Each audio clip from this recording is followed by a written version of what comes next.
ሰላም ጤና ይስጥልን የተከበራችሁ የቻናላችን ቤተሰቦች በዓለማችን እጅግ ስስ በሆነው የመካከለኛው ምስራቅ የፖለቲካ መድረክ ላይ ያተኮረ ሰፊ ሰበር ዜናና ትንታኔ ይዘን ቀርበናል። በስዊዘርላንድ የስምምነት ጠረጴዛ ላይ እጅግ ስስ የሆኑ ድርድሮች እየተካሄዱ ባሉበት በአሁኑ ከዋሽንግተን የተሰማው ይፋዊ ማስፈራሪያ በዓለም አቀፍ ማህበረሰብ ዘንድ ከፍተኛ ስጋት ፈጥሯል። የአሜሪካው ፕሬዝዳንት ዶናልድ ትራምፕ የሰላም ድርድሩን ሂደት ወደ ጎን በመተው በኢራን ላይ የበለጠ ከባድ ወታደራዊና ኢኮኖሚያዊ ጥቃቶችን ለመሰንዘር መዘጋጀታቸውን በይፋ አስታውቀዋል። ይህ በትራምፕ በኩል የተሰነዘረው ጠንካራ ማስፈራሪያ በቤጂንግ በኩል ፈጣንና ዲፕሎማሲያዊ ተቃውሞ አስከትሏል። ቻይና ይህንን ተከትሎ ባወጣችው መግለጫ ማንኛውም ወገኖች ሁኔታውን ወደ ከፋ ግጭት ከሚወስዱ ንግግሮች እንዲቆጠቡና በስዊዘርላንድ የተጀመረው የሰላም ተስፋ እንዳያጨልሙት በጥብቅ አሳስበዋል። ይህ ውጥረት የተፈጠረው በስዊዘርላንድ በተራራማው ቡርገንስቶ ግዛት በታዋቂው የሌክስ ሉርሰን የሰላም ጉባኤ ላይ ከፍተኛ ዲፕሎማሲያዊ እንቅስቃሴ እየተደረገ ባለበት ወቅት ነው።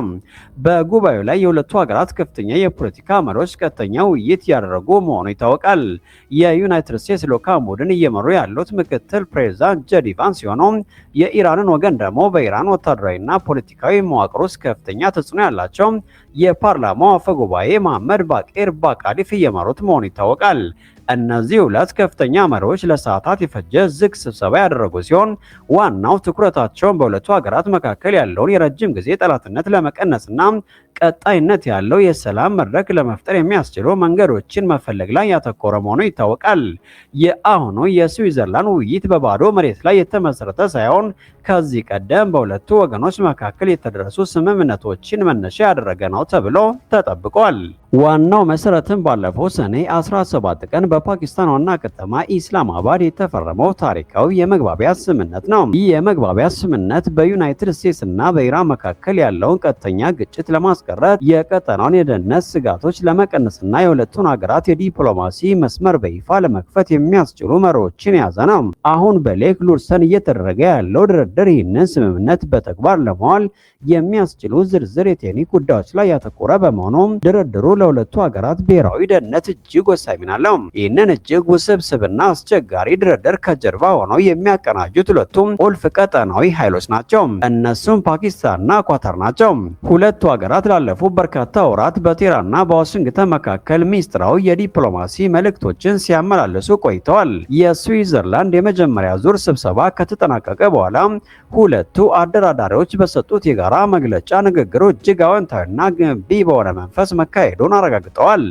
ከዚህም በላይ በሁለቱ ሀገራት መካከል የተፈጠሩ አለመግባባቶችን በቋሚነት ለመፍታትና ቀጣይነት ያለው የቴክኒክ ንግግሮችን ለመምራት የሚያስችል አዲስ የጋራ ኮሚቴ ወይም የቴክኒክ አሰራር መዘርጋቱን አስታውቀዋል።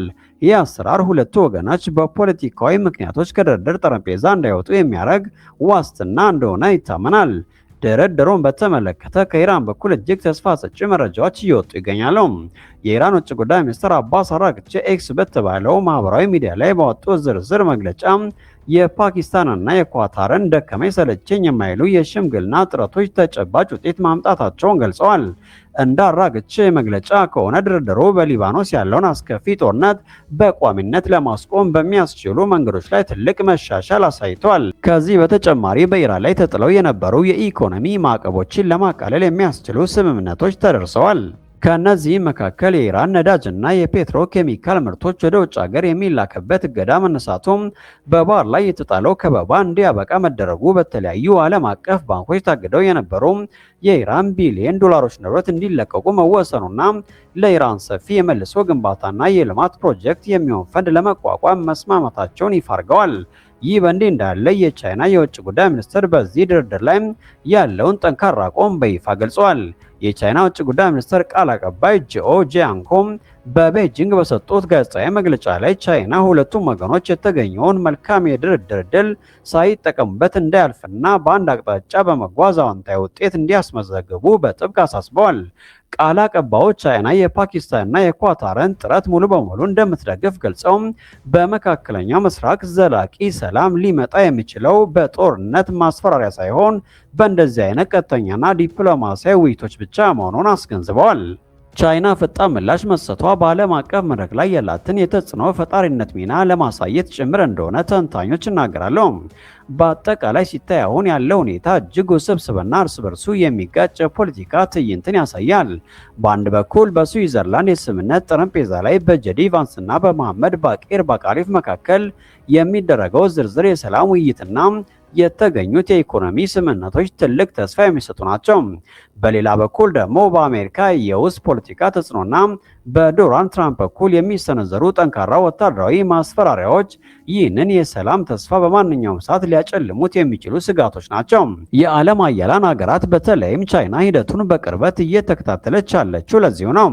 ድርድሩ ወደፊት ይገፋል ወይስ በትራምፕ ማስፈራሪያ ምክንያት ይስተጓጎላል የሚለውን ጉዳይ እኛም በቅርበት እየተከታተል መረጃዎችን የምናደርስ ይሆናል። በፖለቲካውና በዲፕሎማሲው መስክ የተጀመረው ፍጥጫ አሁን በቀጥታ ወደ ፋርስ ባህረ ሰላጤ ባህር ላይ ወሳኝ የንግድ መስመር በመሸጋገር ዓለም አቀፍ የኢኮኖሚ ቀውስ የመፍጠር አደጋን ደቅኗል።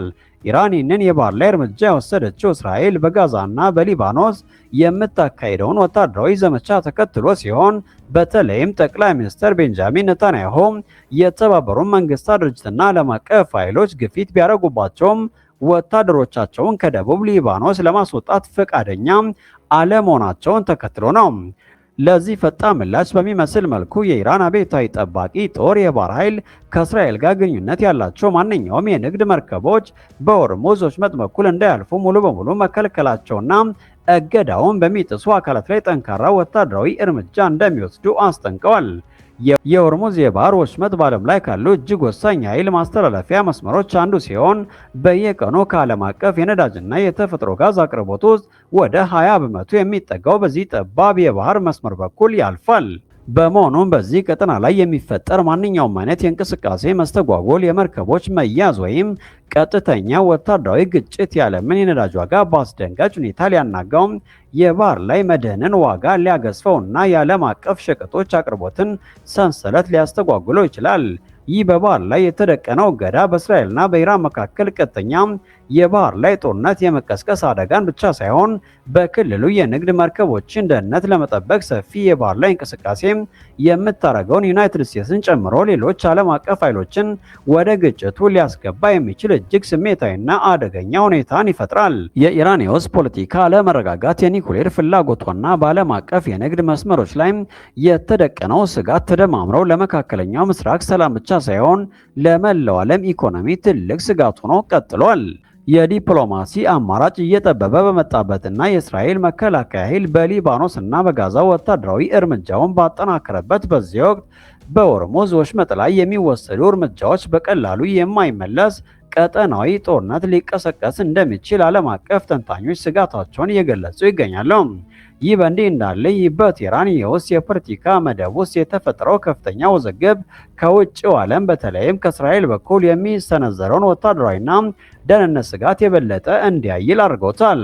የእስራኤሉ ጠቅላይ ሚኒስትር ቤንጃሚን ኔታንያሁ ሀገራቸው ኢራን የኒኩሌር መሳሪያ ባለቤት እንድትሆን ፍጹም እንደማይፈቅዱ በድጋሚ የገለጹ ሲሆን ይህም ቀጠናውን ከተደቀነበት ህልውና አደጋ ለመታደግ የተወሰደ እርምጃ መሆኑን አስገንዝበዋል። ኔታንያሁ እንደተናገሩት ከሆነ ቀደም ሲል በእስራኤል ልዩ ኃይልና በደህንነት ተቋማት የተወሰዱ ተከታታይ የሚስጥር ወታደራዊ እርምጃዎች የኢራንን የኒኩሌር መሰረተ ልማቶች ለማውደምና በመርሃ ግብሩ ውስጥ ያለው ቁልፍ ሳይንቲስቶችንና ባለሙያዎችን በማጥፋት ሂደቱን ለበርካታ ዓመታት ወደኋላ እንዲጎተቱ አድርገዋል ብለዋል። እስራኤል ከዓለም አቀፍ ስምምነቶች ውጭ ቢሆንም የኢራን የኒኩሌር ታጣቂነት ለማስቆም በራሷ ሉዓላዊ ውሳኔ እርምጃ መውሰዷን እንደምትቀጥል የገለጹት ኔታንያሁ ይህንን ስትራቴጂ ተግባራዊ ለማድረግ ከዋሽንግተን ጋር በቅርበት እየሰሩ መሆኑን ጠቁመዋል። ይህ የወታደራዊ እርምጃ ማስጠንቀቂያ በቴህራን የስልጣን ሽግግር ወቅት ሊነሳ ከሚችለው አዲስ መሪ በተለይም ከሙጅታባ ካሚኔ ጋር ተያይዞ የሚመጣውን የኒኩሌር ፖሊሲ ለመግታት የታለመ መሆኑን ታዛቢዎች ይናገራሉ። ጤና ይስጥልን።